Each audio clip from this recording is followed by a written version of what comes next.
জীবনের আসসালামু আলাইকুম।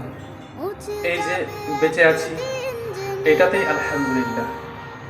এখন যদি মারা যায় সন্ধ্যা লাগতে লাগতেই সেই কবরস্থানে আপনাকে রেখে চলে আসবে। তাই দেরি নয়, নামাজটা পড়ুন। 5 ওয়াক্ত না পড়লেও 1 ওয়াক্ত থেকে শুরু করুন, 2 ওয়াক্ত শুরু করুন, সেটা পড়বেন। অহংকার দেখাবেন না।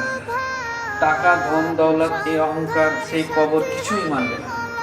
সে আপনাকে সাদা কাপড়েই রেখে চলে আসবে এই মায়াবী দুনিয়ায়। কেউ কারো নয়।